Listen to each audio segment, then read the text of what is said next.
ആരെ പഠിപ്പിക്കണം, എന്ത് പഠിപ്പിക്കണം, ആ വിഷയത്തിൽ മാറരുത്. ആ ഇത്ര ഏജ് ഗ്രൂപ്പിലാണെങ്കിൽ ഇന്നാണ് പഠിപ്പിക്കേണ്ടത്, ആചാര്യന്മാരെയാണ് ഇന്നാണ് പഠിപ്പിക്കേണ്ടത്. ഇതിൽ മാത്രം നമ്മൾ സഞ്ചരിച്ചാൽ എവിടെ എത്തുള്ളൂ.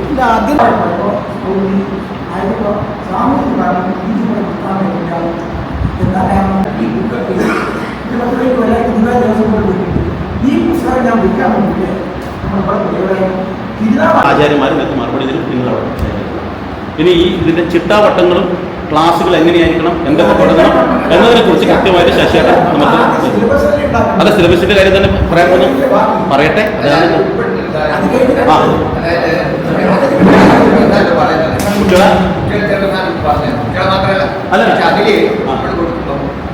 നേരത്തെ മറ്റൊരു നിർദ്ദേശം പോലെ രക്ഷിതാക്കൾക്ക് വേണ്ട നിർദ്ദേശങ്ങളും ഒരുപാട് രക്ഷിതാക്കളെ ബോധവാന്മാരാക്കണമല്ലോ.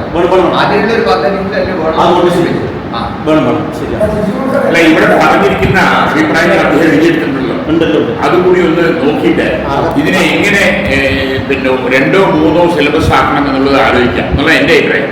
അത് ചെറിയ ഒരു കോഴ്സ്, സമഗ്രമായ ഒരു കോഴ്സ്, അങ്ങനെ 2 തിരിച്ചാൽ എൻ്റെ അഭിപ്രായത്തിൽ നമുക്ക് പെട്ടെന്ന് റിസൾട്ട് കിട്ടാനാണ് നമ്മൾ ഉദ്ദേശിക്കുന്നതെങ്കിൽ നമുക്ക് എന്തായാലും ഒരു ഹ്രസ്വ കോഴ്സ് ആവശ്യം. വലിയ ഒരു കോഴ്സ് എന്ന് പറഞ്ഞാൽ 4 വർഷം കഴിഞ്ഞിട്ടില്ല നമ്മൾ വിപ്ലവം നടത്താൻ പോകുന്നു. അതിനു മുമ്പ് തന്നെ നമുക്ക് റിസൾട്ട് വേണം.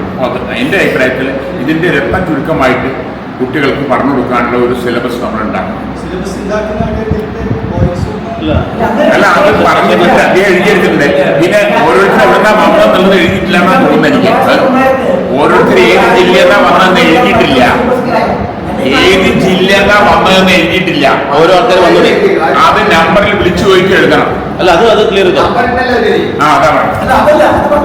ഈ പ്രഭാഷകന്മാരൊക്കെ ഒരാൾക്ക് പ്രഭാഷണം ചെയ്യാൻ പറ്റും സിലബസ് നമ്മൾ ഉണ്ടാക്കുന്നത് എങ്ങനെ നമ്മളീ വളരെ കാര്യമുള്ളൂ. മറ്റൊരു കമ്മിറ്റി കാര്യം കൂടെ ഉണ്ടാക്കാം, അത് വലിയ കാര്യമൊന്നുമില്ല. അതിന് 2 ദിവസം കഴിഞ്ഞാൽ മാറും. അത് അങ്ങനെ ഇങ്ങനെ സിലബസ് ഉണ്ടാക്കും. എന്താണ് പഠിപ്പിക്കാൻ പോകുന്നത് എന്നൊരു സാഹചര്യം. എനിക്ക് തോന്നുന്നു നമ്മൾ ആചാരം എന്ന വാക്കിൽ തന്നെ ഉണ്ട്. ഓരോരാളും അവരവർക്ക് തോന്നുന്ന വിധത്തിൽ നടക്കുന്നതൊക്കെ ആചാരമാണ്. അതുകൊണ്ടാണ് കണ്ണൂർ ആചാരവും തെയ്യത്തിൻ്റെ ആചാരവും ഉത്സവത്തിൻ്റെ ആചാരവും ഒക്കെ വ്യത്യാസമാണ്. ഇതിൽ കോമൺ ആയിട്ടുള്ളത് അനുഷ്ഠാനമാണ്. ആർക്കെങ്കിലും വന്നാൽ എന്തെങ്കിലും കൊടുക്കണം എന്നുള്ളത് അനുഷ്ഠാനവും എന്തു കൊടുക്കണം എന്ന് തീരുമാനിക്കുന്ന എൻ്റെ ആചാരവുമാണ്. ഷർട്ട് ഇടണോ ഷർട്ട് ഇടണ്ടോ എന്നൊക്കെ ഉള്ളത് ഇപ്പം മിലിറ്ററി ടെമ്പിൾസ് ഉണ്ട്. എല്ലാ മിലിറ്ററി ക്വാർട്ടേഴ്സിലും എല്ലാ മിലിറ്ററി കോളനികളും ക്ഷേത്രങ്ങളുണ്ട്. അവിടെ പൂജ നടക്കുന്ന ആൾ യൂണിഫോം ഇട്ടിട്ടാണ് ചെയ്യണത്. ഷൂ മാത്രം അയച്ചു, തൊപ്പി അയച്ചു. നമ്മൾ ബദ്രീനാഥ് പോയി കഴിഞ്ഞാൽ നമ്മുടെ പയ്യന്നൂർ തിരുമേനി അടക്കം ഓക്കെ. അപ്പൊ ഇതൊക്കെ ആചാരങ്ങളാണ്. കേരളത്തിൽ പറ്റുന്ന ആചാരം പുറത്ത് നടത്തില്ല. കൽക്കട്ടയിൽ എല്ലായിടത്തും മീനാ കൊടുക്കുന്നത്. അപ്പൊ മീൻ കഴിച്ചാൽ കുഴപ്പമുണ്ടോ എന്ന് വെച്ചാൽ ഞാൻ പറയാറുണ്ട്, ഓംലെറ്റ് സാത്വികമാണ്, തുടങ്ങുന്നത് ഓം എന്നായതുകൊണ്ട് നിങ്ങൾ ഇഷ്ടം പോലെ കഴിച്ചോളൂ. മഹാഭാരത യുദ്ധത്തിലെ ഇഷ്ടംപോലെ നോൺ വെജ് കഴിച്ചിട്ടുള്ള ആൾക്കാരുണ്ട്. രാവണൻ നല്ല സനാതനിയാണ്, നല്ല ഹൈലി സ്പിരിച്വലും ആത്മീയ പുരുഷനുമാണ്. അപ്പോൾ എന്ത് കഴിക്കുന്നു എന്നുള്ളതല്ല, അത് ലഡു കഴിക്കുന്നത് തിരുപ്പതി ആണെങ്കിൽ, ജിലേബി കഴിക്കുന്നത് ഗുജറാത്തിലാണെങ്കിൽ, മീൻ കഴിക്കുന്നത് ആസാമിലാണെങ്കിൽ, കേരളത്തിലെ ചിക്കൻ കറി കൊടുക്കുന്ന ക്ഷേത്രം. ഞാൻ ശനിയാഴ്ചകളിൽ പോവാറുള്ള ഒരു വീട്ടിൽ സ്ഥിരമായിട്ട് ചപ്പാത്തി പുറത്തുനിന്ന് മേടിക്കും, ചിക്കൻ കറി അമ്പലത്തിൽ നിന്നാണ് മേടിക്കാറ്. കളരിവാതിക്കൽ ക്ഷേത്രത്തിൽ സ്ഥിരമായിട്ട് കള്ള് കൊടുക്കുന്ന ക്ഷേത്രം ഉണ്ടായിരുന്നു. അപ്പൊ ഇത് നമ്മൾ ചർച്ച ചെയ്താൽ തീരില്ല. അതുപോലെ LKG ക്ലാസ്സും തുടങ്ങിയത് കൊണ്ട് ഞാൻ റിസർച്ചും PG നിർത്താറില്ല. പലതരത്തിലുള്ള സിലബസും പലതരത്തിലുള്ള ക്ലാസ്സുകളും വേണം. എനിക്ക് തോന്നുന്നു ഇദ്ദേഹം ആരോ പറയണ്ടായി, ഫോറിനിൽ ഞാൻ പോയിട്ടില്ല. 40 രാജ്യങ്ങളിൽ ഭഗവത്ഗീത പഠിപ്പിച്ച ആളാണ്. അത് കോവിഡ് കാലത്ത് ഓൺലൈനായിട്ട് യുണൈറ്റഡ് നേഷൻസിൻ്റെ കെയർ ഓഫിൽ UNBG, United nation Bhagavad Gita, UNBG doctor TPS 40 രാജ്യങ്ങളിലെ ആൾക്കാർ പഠിച്ചിട്ടുണ്ട്. അതിൽ ഒരു സ്ത്രീ സ്പെയിനിൽ നിന്ന് അറ്റൻഡ് ചെയ്തപ്പോൾ ഞാൻ എന്തുകൊണ്ടാണ് ഇതിൽ താല്പര്യം എന്ന് വെച്ചപ്പോൾ എൻ്റെ ബോയ് ഫ്രണ്ടാണ് അർജുനൻ എന്നാണ് പറഞ്ഞത്. കാരണം ഏറ്റവും വലിയ മഹാഭാരത നാടകം സിനിമയാക്കിയിട്ടുള്ളത് പീറ്റർ ബ്രൂക്സിൻ്റെ മഹാഭാരതമാണ്. നിങ്ങൾ എത്ര പേര് കണ്ടിട്ടുണ്ടെന്നറിയില്ല. അതിൽ നമ്മൾ കാണുന്ന സങ്കല്പമേ അല്ല ഭഗവാന്മാർക്ക്. അതിലൊരാൾ മാത്രമേ അഭിനയിച്ചിട്ടുള്ളൂ, അത് സാരാഭായിയാണ്, മൃണാളിനിയാണ്, പാഞ്ചാലിയായിട്ട്. ബാക്കിയവരൊക്കെ പുറത്തുള്ളവരാണ്. നമ്മൾ അവരിൽ ഓരോരാളെ കാണുമ്പോഴും ഇങ്ങനെയാണോ ഭഗവാന്മാരെന്നൊക്കെ സങ്കല്പത്തിൽ വരും. എന്തുകൊണ്ടാണ് അർജുനന്റെ ഗേൾഫ്രണ്ടാന്ന് പറഞ്ഞത്? അതിൽ അഭിനയിച്ച അർജുനന്റെ ഗേൾഫ്രണ്ടാണ്.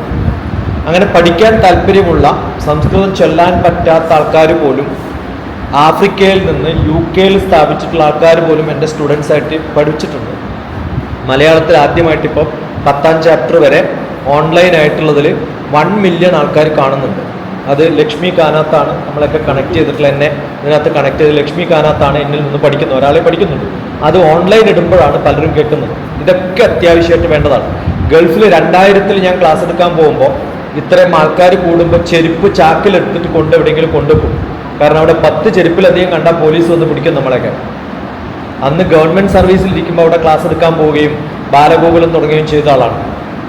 അപ്പോൾ ഇത് പലപ്പോഴും നമുക്ക് കുറേ പ്രശ്നങ്ങൾ ഉണ്ടാക്കിയിട്ടുണ്ട്. ഇപ്പോഴും ഇവിടെ നടത്തിയാലും ഉണ്ടാവും എന്നറിയാം. പക്ഷെ കുറച്ച് ഭേദമുണ്ട്. സൂര്യനാരായണ ക്ഷേത്രത്തിൽ ഞാൻ പ്രഭാഷണത്തിന് പോകുമ്പോൾ തല്ല് കിട്ടും അടി കിട്ടും എന്നൊക്കെ പറഞ്ഞ സ്ഥലത്ത് 6 പേര് പ്രഭാഷണത്തിലുള്ളപ്പോൾ ഞാൻ പറഞ്ഞു കുറേ സമയം ഉണ്ടാവും, 3 മണിക്കൂർ ഉണ്ടാവും. ചെയർ ഇട്ടിട്ടില്ല എന്ന് എനിക്കറിയാം, കാരണം 10 പേരെ പ്രതീക്ഷിച്ചിട്ടുള്ളൂ. ബാക്കിയുള്ളവർ ചെയറും കൊണ്ട് വീട്ടിൽ നിന്ന് വന്നോളാൻ പറഞ്ഞു. മരത്തിൻ്റെ ചെയർ തലയിൽ വെച്ചിട്ട് മുമ്പിലിരുന്നൊരു 400 പേരുണ്ടായിട്ടുണ്ടായിരുന്നു പ്രഭാഷണം കഴിയുമ്പോഴത്തേക്കും. മുനീശ്വര കോവിലിൽ തുടങ്ങുമ്പോൾ 5 പേരുണ്ടാവും, അത് തീരാറാവുമ്പോഴത്തേക്കും 100-ലധികം പേരുണ്ടാവും. അപ്പോൾ താല്പര്യം ഇപ്പം കൂടിയിട്ടുണ്ട്. അതുകൊണ്ടാണ് നമ്മളിങ്ങനെ ഇരിക്കുന്നത്. 1970 നമ്മളിങ്ങനെ ഇരുന്ന് സംസാരിക്കില്ല എന്ന് നമുക്ക് ഉറപ്പാണ്, അല്ലേ? ഇപ്പം മാറിയിട്ടുണ്ട്, ജനങ്ങൾ സ്വീകാര്യമായിട്ടുണ്ട്. അപ്പം എന്ത് പഠിപ്പിക്കണം, എങ്ങനെ പഠിപ്പിക്കണം എന്നൊക്കെ നമ്മൾ നിശ്ചയിച്ചിട്ട് കൃത്യമായിട്ട് തുടങ്ങിയാൽ വലിയ ബുദ്ധിമുട്ടാവും. നമുക്ക് അറിയുന്നത് പഠിപ്പിക്കാം, കുറച്ച് അങ്ങോട്ടും ഇങ്ങോട്ടൊക്കെ മാറ്റങ്ങൾ വേണമെങ്കിൽ ഈ ഒരു സംഘം അന്യോന്യം ഷെയർ ചെയ്ത് പഠിപ്പിക്കുകയായിരിക്കും നല്ലതെന്ന് എനിക്ക് തോന്നുന്നു.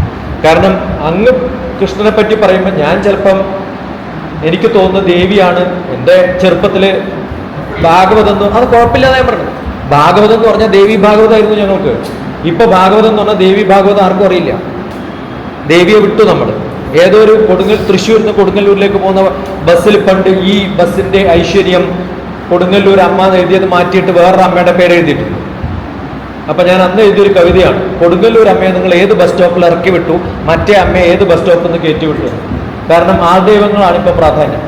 ഞാൻ അവരുടെ എല്ലാവരുടെയും കൂടെ പോയിട്ടുള്ള ആളാണ്. ആരാണോ എന്നെ വിളിക്കുന്നത്, എനിക്ക് തോന്നുന്നു മാതാമൃതാനന്ദമയുടെ 49ാമത്തെ ബർത്ത്ഡേക്ക് ഇവിടെ ഉണ്ടായിരുന്ന പ്രഭാഷണത്തിൽ 50,000 പേരുണ്ടായിരുന്നു. അന്ന് ഞാനായിരുന്നു മുഖ്യ പ്രഭാഷണം. അപ്പോൾ ഇതൊക്കെ നമ്മൾ ചെയ്യുന്നതാണ്. എല്ലാവരും വേണം നമുക്ക്. ആര് എന്ത് പറഞ്ഞാലും അതൊക്കെ ആചാരമാണ്. ഓരോ സ്ഥലത്തും വ്യത്യാസം.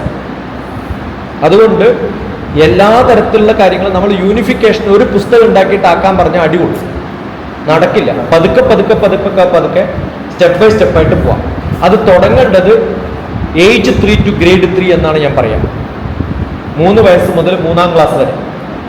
അനൗപചാരിക വിദ്യാഭ്യാസം എന്ന് പറഞ്ഞിട്ട് ഇപ്പോഴത്തെ ന്യൂ എഡ്യൂക്കേഷൻ പോളിസി തുടങ്ങിയപ്പോൾ അതിനൊരു 8 കൊല്ലം മുമ്പ്, ഏകദേശം 2007 ഞാൻ ആദ്യമായിട്ട് തൃശ്ശൂരും മലപ്പുറത്തിനും ഇടയിൽ ഒരു സ്കൂൾ തുടങ്ങിയിട്ടുണ്ടായിരുന്നു. Age 3 to grade 3, grandma child care Shiksha Gurukulam എന്നാണ് പേര്. മുത്തശ്ശിമാർ പഠിപ്പിക്കുന്ന തരത്തിൽ നിങ്ങൾക്ക് അനൗപചാരികമായിട്ട് വിദ്യാഭ്യാസം തുടങ്ങാൻ പറ്റുമെങ്കിൽ തുടങ്ങാം. അത് കഴിഞ്ഞ് കുറേ സ്ഥലത്ത് എടുത്തിട്ടുണ്ട് ഇത്തരം ക്ലാസ്സുകൾ. വെസ്റ്റ് ബംഗാൾ, പഞ്ചാബ്, ഹൈദരാബാദ്, പല സ്ഥലത്തും. ഇപ്പോൾ ചാലക്കുടിയിലാണ് അടുത്ത ക്ലാസ് ഈ 19-ാം തീയതി.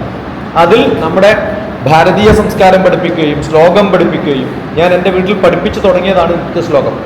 അത് കറക്റ്റ് ചെയ്തത് തിരുമേനിയാണ്, KPC അഞ്ജൻ ഭട്ടതിരിപ്പാടാണ് അത് കറക്റ്റ് ചെയ്തത്. 1,00,000-ലധികം പ്രിന്റ് ചെയ്തിട്ട് ചെന്നൈയിൽ പോയിട്ട് കുറേ കാലം മുമ്പ് തന്നെ തുടങ്ങിയിട്ടുണ്ട് ഇത്തരം ക്ലാസ്സുകൾ. അപ്പം എനിക്ക് തോന്നുന്നു താല്പര്യമുള്ള ആൾക്കാരുണ്ട്. പക്ഷേ ഏത് ലെവലിൽ എത്ര എന്നുള്ളത് നമ്മുടെ ഓരോരാളുടെയും കോണ്ടാക്റ്റും കണക്ഷനും അനുസരിച്ചിട്ടാണ്. അത് സ്ഥിരമായിട്ട് ചെയ്തുകൊണ്ടിരിക്കുന്ന ഒരാളാണ്. അതുകൊണ്ട് ഓൺലൈനേ നടക്കുള്ളൂ, ഔപചാരികമായിട്ടേ നടക്കുള്ളൂ, അനൗപചാരിക അങ്ങനെയൊന്നുമില്ല. ഇന്നലെ അലയൻസ് യൂണിവേഴ്സിറ്റിയിൽ 14,000 കുട്ടികളുള്ള സ്ഥലത്ത് അവിടെ ഇന്ത്യൻ നോളജ് സിസ്റ്റത്തിൻ്റെ ഒരു ബ്രാഞ്ചിൽ ഭഗവത്ഗീത സംബന്ധമായിട്ടുള്ള ക്ലാസ് എടുക്കാമെന്ന് പറഞ്ഞു. വൈസ് ചാൻസലറായിട്ട് കുറേ, ഞാനൊരു വൈസ് ചാൻസലർ ആയിരുന്നു ആദിശങ്കര യൂണിവേഴ്സിറ്റിയുടെ തിരുപ്പതിയിൽ. ഇപ്പോഴും ആണ്, ഞാൻ അവിടെ പോകുന്നില്ല എന്ന് മാത്രം. എന്നെ ഒഴിവാക്കിയിട്ടില്ല അവർ, ഞാൻ അവരെ ഒഴിവാക്കിയത്. ഇപ്പോഴും എനിക്ക് പോവാം. ഞാൻ ഈ ക്ലാസ് എടുക്കാൻ വേണ്ടിയിട്ട് പോകുന്ന തിരക്കിൽ അത് വിട്ടു ഇരിക്കുകയാണ്. പക്ഷേ ഓ ഇല്ല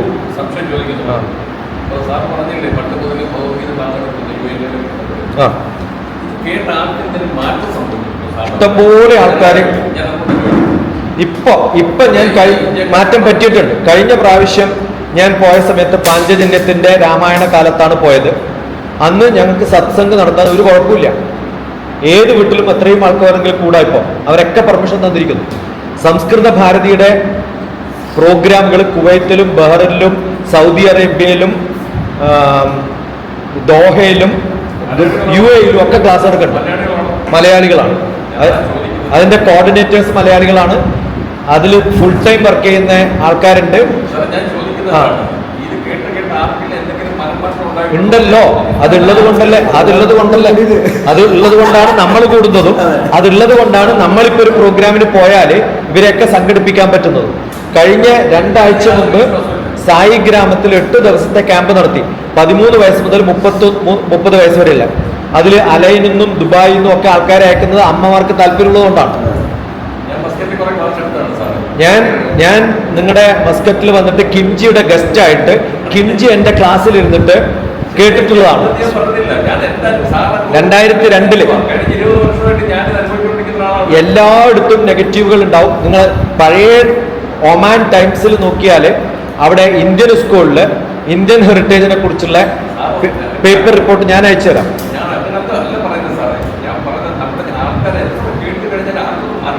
അല്ല, നമുക്കത് പറ്റില്ല. കാരണം എന്ന് വെച്ചാല്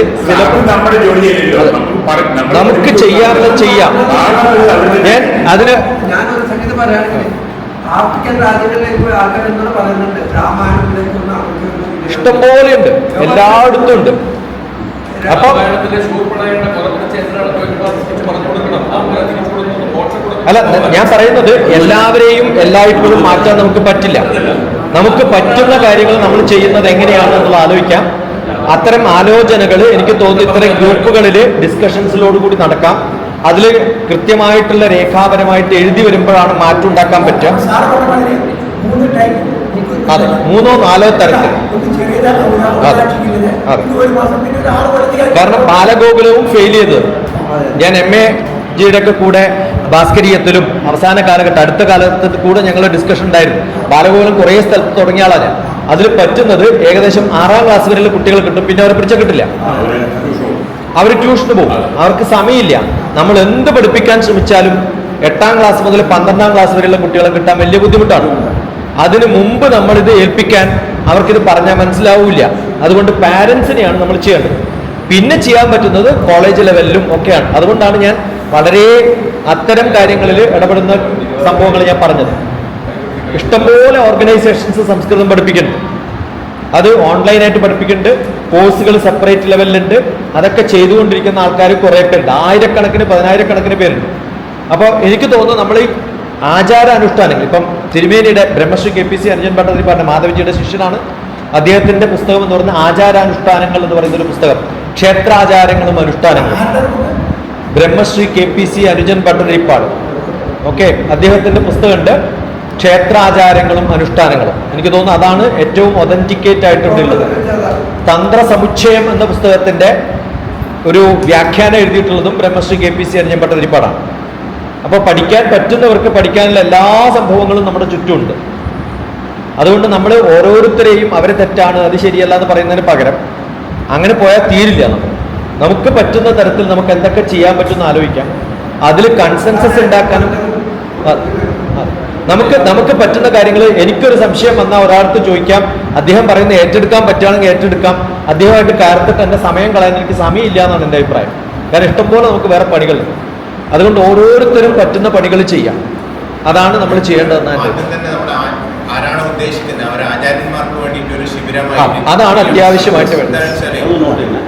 പണ്ട് കേട്ടതാണ് മാധവജി ക്ഷേത്ര സംരക്ഷണ സമിതിയുടെ അന്നത്തെ ഉത്തരവാദിത്തമുള്ള മുഴുവൻ ആൾക്കാരെയും മണത്തണ വെച്ചിട്ട് മണത്തണ ഗുരുനാഥനെ കൊണ്ട് ഉപദേശം കൊടുത്തിട്ട് ശ്രീവിദ്യ ദീക്ഷ തന്നെ കൊടുത്ത ആൾക്കാരുണ്ട്. അവരെ കൊണ്ട് കൃത്യമായിട്ടുള്ള മന്ത്രദീക്ഷ കൊടുത്ത് അവിടെ ഒരു ശിബിരമായിട്ട് ചെയ്യും. പിന്നീട് ദേവശിഖാമണിയായിട്ടുള്ള ക്ലാസ്സുകൾ അറ്റൻഡ് ചെയ്ത് എത്രയോ ആൾക്കാർ ഇന്ന് കണ്ണൂർ ജില്ലയിലും കേരളത്തിന്റെ പല ഭാഗത്തും നമുക്ക് അവരെയൊക്കെ പരിചയപ്പെടാൻ സാധിച്ചു. അപ്പോൾ കൃത്യമായിട്ടൊരു ശിബിരമായിട്ട് തന്നെ കൊണ്ടുപോയിട്ട് ഇന്നും ഇപ്പോൾ ചേച്ചി പറഞ്ഞ പോലെ നമ്മളിൽ കൂടുതലുള്ളവർക്ക് പഞ്ചോപചാരം എന്തെന്നാണെന്നോ അല്ലെങ്കിൽ അംഗന്യാസം എന്താണെന്നോ കരന്യാസം എന്താണെന്നോ പ്രഭാഷണം ചെയ്യുന്ന ആൾക്കാർക്ക് അല്ല, അതിന് നമ്മളൊരു 5 or 6 ടോപ്പിക് വെച്ചിട്ട് 5 or 6 ആൾക്കാരോട് സംസാരിക്കാൻ പറയാം. അപ്പൊ എല്ലാവരും എല്ലാം റിപ്പീറ്റ് ചെയ്ത് സംസാരിക്കാതിരിക്കും. അതാണ് ഏറ്റവും ആദ്യമായിട്ട് അതാണ്. ഒരു 6 or 8 ടോപ്പിക്ക് കാണാം, എല്ലാം തീർക്കാൻ പറ്റില്ല. പിന്നെ അടുത്ത പ്രാവശ്യം ഒരു 8 ടോപ്പിക്ക്, ആ ടോപ്പിക്ക് മാത്രം സംസാരിക്കും. അതല്ലാതെ അത് പഠിപ്പിക്കുക, അത് ക്ലാസ് കൂടി പോലെ പഠിപ്പിക്കുക. ആചാര്യന്മാർക്ക് പഠിക്കും. അത് ആചാര്യന്മാരാ ആർക്കാണോ താല്പര്യം അവർക്കൊക്കെ വന്ന് കേൾക്കാവുന്ന തരത്തിൽ ഏർപ്പാടാക്കാൻ പറ്റുകയാണെങ്കിൽ അതായിരിക്കും നല്ലത്. നമ്മൾ വളരെ ഇപ്പൊ ഈ ശ്രീരാമസത്രത്തിന് കൃത്യമായിട്ട് സിലബസ് ഉണ്ടായിരുന്നു എന്നതാണ് പറയേണ്ടത്. ഇപ്പൊ എനിക്ക് ആർക്കിയോളജിയെ കുറിച്ച് പറയാൻ പറ്റാത്തതുകൊണ്ടല്ല, പക്ഷെ അതിന് വേറൊരാൾ ഉണ്ടായിരുന്നു. ഞാൻ പറയേണ്ടത് കേരളത്തിലുണ്ടായിരുന്ന ഭാഷാപരമായിട്ടുള്ള സാംസ്കാരികപരമായിട്ടുള്ള രാമായണത്തിന്റെ ഇൻഫ്ലുവൻസ് ആയിരുന്നു. ഞാൻ അത് മാത്രമേ പറഞ്ഞിട്ടുള്ളൂ. ഇപ്പൊ നമ്മൾ 30 ദിവസം ജനം ടി വിയിൽ കൊടുക്കുമ്പോൾ ഓരോരാൾക്കും ഓരോ വിഷയം കൊടുത്തിട്ടുണ്ട്, അല്ലെങ്കിൽ എല്ലാവരും ഇത് റിപ്പീറ്റ് ചെയ്യില്ലേ. അപ്പൊ അതുകൊണ്ട് കൃത്യമായി ഇന്നതാണ് പറയുന്ന അത് മാത്രം പറഞ്ഞ് അതിന്റെ ഒരു അബ്സ്ട്രാക്ട് ഉണ്ടാക്കിയിട്ട് വെച്ചാൽ അത് നമ്മുടെ സിലബസ് ആയിട്ട് മാറുകയും ചെയ്യും. അതായിരിക്കും ഏറ്റവും എളുപ്പം. ഒരു ആചാര്യന്മാരുടെ ഇപ്പൊ പറഞ്ഞിട്ടുള്ള ഒരു പാഠശാലയുടെ പഠനശാല, ആചാര്യന്മാരുടെ പാഠശാലയുടെ പഠനശാല അത് നടത്തുകയാണെങ്കിൽ പഠനശാലയാണ്. ആ പഠനശാല നടത്തുമ്പോൾ നമ്മളൊരു 10 ടോപ്പിക് ആണെങ്കിൽ അല്ലെങ്കിൽ 6 ടോപ്പിക് ആണെങ്കിൽ 6 ടോപ്പിക്കിന് അരമണിക്കൂർ വീതം ഇന്ന വിഷയം ഇന്നാണ് സംസാരിക്കുക. അത് മാത്രമേ സംസാരിക്കാവൂ. അത് കഴിഞ്ഞാൽ പിന്നെ പ്രശ്നം തീർന്നു. ആചാര്യന്മാരുടെ പഠനശാല, പഠനകളരി. ഇത് ചെയ്താൽ വളരെ എളുപ്പമാണ്. കാരണം അതിലെല്ലാം പഠിക്കാം. ഇപ്പൊ മലബാറിലുള്ള തെയ്യത്തിന്റെ ആചാരം നമുക്ക് പഠിക്കാം. ഇദ്ദേഹം ആനന്ദാശ്രമത്തിലാണ് നമ്പ്യാർജി, ആനന്ദാശ്രമത്തിന്റെ പിന്നെ അവരുടെ സിസ്റ്ററാണ് ആനന്ദാശ്രമം തുടങ്ങിയിട്ടുള്ളത് അല്ലെ. ഞാൻ ആനന്ദാശ്രമത്തിലാണ് യോഗ പഠിച്ചത് 81 to 84. അത് നമ്മളിൽ ആരെങ്കിലും കണ്ടെത്താൻ അല്ലെങ്കിൽ പറ്റുന്നവർ നമുക്ക് കണ്ടെത്താം ഇവിടെ, അല്ലെങ്കിൽ പുറത്തുനിന്ന് കണ്ടെത്തിക്കൂടെ? അതൊരു ബുദ്ധിമുട്ടുമില്ല നമുക്ക് കണ്ടെത്താൻ. ആദ്യം സിലബസ് അതെ, അത് എന്താണ് വേണ്ടത് എന്ന് കണ്ടുപിടിച്ചു കഴിഞ്ഞാൽ പിന്നെ അതിനുള്ള ഒരു 5 or 8 ടോപ്പിക് ഉണ്ട്. അതെ, അതിന് ആരാണ് കോർഡിനേറ്റ് ചെയ്യാൻ തയ്യാറ്, വളണ്ടിയേഴ്സ് ആരാണ്, അവര് ചേർന്നിട്ട് ഞാൻ ചെയ്യാം അടുത്ത പഠനശാല. അടുത്ത പഠനശാലയുടെ ഈ പാഠ്യേതാക്കൾക്ക് പഠിപ്പിക്കാൻ പറ്റുന്നവരെ സംഘടിപ്പിക്കാൻ പറ്റുന്ന ഒരു കോർഡിനേഷൻ കമ്മിറ്റി ഉണ്ടാക്കി ആദ്യത്തെ സ്റ്റെപ്പ് തരും. അതിൽ നിങ്ങൾക്ക് പറ്റുന്നവരൊക്കെ ചേർക്കാൻ പറ്റുകയാണെങ്കിൽ വ്യത്യസ്തമായിട്ടുള്ള, ഇവിടെ വന്നിട്ടുള്ളവരല്ല, അതല്ലാത്ത കുറെ പേരുണ്ടാവും, അവരെയൊക്കെ നമുക്ക് കൂട്ടിച്ചേർക്കും. അതുപോലെ ഇതുപോലെ തന്നെയുള്ള കാര്യങ്ങൾ ചെയ്യുന്ന മറ്റ് വ്യക്തികളുണ്ട്, എല്ലാവരെയും ചേർക്കും, എല്ലാവരും നമുക്ക് ഉൾപ്പെടുത്താം. ഉദാഹരണത്തിന് പിന്നെ കേരളത്തിൽ ഏത് സംഘടന തുടങ്ങുമ്പോഴും പാരലലി വേറൊരു സംഘടന തുടങ്ങും. അതെനിക്ക് കണ്ണൂരിൽ തന്നെ ഉണ്ടെന്ന് എനിക്കറിയാം. ആ പ്രഭാഷണത്തിന് എന്നെ വിളിച്ചിട്ടുണ്ട്. ഞാൻ ഓഗസ്റ്റ് 2-ാം തീയതി പോകുന്നുമുണ്ട്.